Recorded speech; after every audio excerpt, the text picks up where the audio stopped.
Let's get straight to the point. The first reason why the Ricoh GR2 is worth it is the image quality. Yes, you might think that the compact size is the most important feature of this camera, but if it doesn't take photos that you think are good, there's not much point carrying the camera just because it is small and compact. Yes, the GR2 only has a 60 megapixel sensor that was used even on the GR1, but the images coming out of this camera is unbelievably sharp and impressive. That is because the GR2 doesn't have an anti-aliasing filter that a lot of newer cameras have to avoid moire on certain patterns, especially during video recording. If you're taking photos of something with a repeating and tight pattern, you will see some weird waves when using the GR2, and that's why newer cameras usually have the AA filter. But on the other side, you are getting some extremely sharp images out of the GR2 that I'm very comfortable cropping to up to around 30%. I know 60 megapixels might not be enough for you to print a wall-size photo, but it is definitely good enough for something like a poster size. To me, I don't really like the sharpness of the newer 24, 30, 50, 100 megapixels newer sensors because they just look too clinically sharp and realistic, and I kind of prefer the older, more artistic lower megapixels look. 60 megapixels is definitely more than enough for people to view the images on smartphones, tablets, or even on the TV. Even after I crop the image. And that is exactly what I need this camera to do. Also, you are saving a lot of space compared to higher megapixels photos. Trust me, it is not fun when you have to transfer and store photos that are over 100 megabytes each. That also means you can take and store a lot of photos on one single SD card. When I put my SD card in the GR2 and it was not an empty card, the camera says I can still take over 1,500 photos in full resolution. I was like, what? And I've been having so much fun just snapping photos every day because of the small size files. Yes, the dynamic range is definitely not as impressive on the GR2 compared to newer cameras. A lot of times you will have to decide if you want to protect the highlights or to prevent the shadows from crushing, especially when you don't want to edit the photos in post and just want to take JPEGs. But again, that is a flaw that I really like when using older cameras. When you are blowing out your highlights or crushing the shadows on purpose, it gives you a very unique vintage film look that I really enjoy. And a lot of people are actually trying to mimic that on newer cameras. Remember, photography is also an art. You just need to decide how you want to express it. Don't get me wrong, if you want to have the cleanest and sharpest images, the newer cameras will definitely do a better job. Liking the artistic film look is just something for me when I'm taking photos. I think I really enjoy the moment of embracing the flaws and finding surprises when I review the GR2 images. The second reason is of course the compact size. I have used so many DSLRs and mirrorless cameras before, although mainly for videos. I can confidently tell you that I appreciate the compact size of the GR2 so much that I carry it every single day just to take photos. This has never happened to me when I was using other bigger cameras, and I'm really enjoying it. Since it is so compact, I can easily fit it in my jacket pocket and take it out to start taking photos within literally 2 seconds. That's what happened when I saw a group of birds taking off in front of me and I took the GR2 out of my pocket, turned it on, didn't even care if it is in focus, didn't use the snap focus, took the photo, and it turns out to be one of my favorite photos. Speed is especially important when it comes to street photography because things happen so fast, and if you missed it, you missed it. And it is almost always impossible to wait for it to happen again. I'm still trying to get used to the snap focus feature on the GR2. I'm sure it will be even faster if I can master that.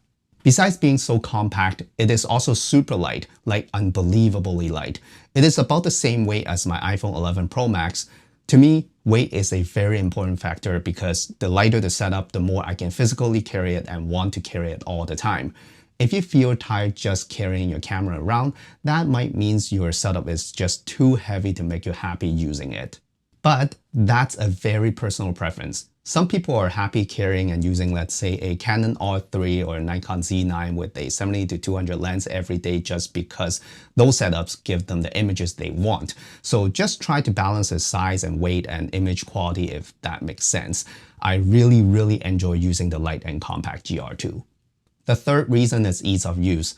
I'm able to control and adjust 99% of the camera settings on the GR2 with one hand. That makes it super quick and easy to use when you are taking photos on the street. Sometimes you might be carrying something or an umbrella with the other hand, and the GR2 button layout makes my life a lot easier. The menu of the GR2 is also very simple and easy to navigate. To be honest with you, once you have set up the camera with the settings you use the most, especially with the 3 custom modes that literally save every single setting separately, you don't really need to use the menu that much in the future. Another reason why I really enjoy using the GR2 is the Wi-Fi photo transfer feature using the Ricoh app. I'm not too sure if the previous versions were really that bad, but it works every time when I want to transfer either the JPEGs or the RAW photos from the GR2 to my iPhone wirelessly, and I absolutely love it. Since I already love the images coming straight out of the GR2, a lot of times I just want to transfer the JPEGs and save them on my phone. With the Wi-Fi photo transfer feature, I don't even have to take the SD card out and try to transfer the photos to my devices using an adapter. That makes the whole experience a lot more enjoyable. If I want to edit the RAW files, I can literally do the same thing to transfer the photos using the app to my iPhone or iPad, open them in Lightroom Mobile and start editing them. It is just that simple. Since the GR2's RAW files are in DNG format, you can even use just the iOS Photos app to edit the RAW files for free. Talking about editing photos, the built-in positive film and high contrast black and white effects on the GR2 are just so good that most of the time I don't even bother editing the photos in Lightroom anymore. I can use the straight out of the camera JPEGs because they look absolutely fantastic already. You can tell that I'm all about saving time and conveniences. Another great feature that the GR2 has is the ability to edit the photos in camera when you are taking RAW photos. Although the adjustments you can do are not as much compared to the GR3 and the Fujifilm cameras, I think you can get some very amazing results from the RAW developer in the GR2 already. That is literally what I do every time when I'm on my way home. I'll be editing the photos in the GR2 while I'm on transit. By the time I'm home, I just need to Wi-Fi transfer the photos that I edit to my phone and they are ready to be posted or saved. The battery life of the GR2 is also very impressive. I can take more than 300 photos in one charge, and that includes me checking the photos and editing the photos multiple times in the camera. I don't know about other people, but I really enjoy looking at the photos that I took when I'm out. Talking about viewing the photos, one super big and also minimal feature that I wish every single digital camera has is the ability to play back your photos without waking up the entire camera. On the GR2, you can just press and hold the play button and it will let you play back your photos without waking up the lens and the sensors, and I think that is brilliant. The playback feature really helps when it comes to saving battery life, and also because the lens on the GR2 comes out when the camera is on, it makes me feel much safer not to have the lens sticking out when I just want to look at the photos. Also, if something happens and you want to quickly take a photo while you are in the playback only mode, just press the shutter button and the whole camera will wake up. Those are the reasons why I think the GR2 is worth it. You might notice that I didn't mention price as one of the reasons. That is because this camera is not selling that cheap considering how long this camera has been out since 2015. They are pretty much the same price as when it first came out, so you might have to be patient to find one with a good price. You can tell that I really like using the GR2, but there are definitely some weaknesses that I don't enjoy. The first one is definitely low light performance. It is pretty bad. I would not use this camera for low light photography, and the maximum ISO I would use on the GR2 is 3200. If you want a better low light compact camera, consider the GR3 or any Fujifilm cameras. Also, don't expect to get too much subject isolation or background blur from the GR2 because it has a 28mm equivalent lens with the maximum aperture of f2.8.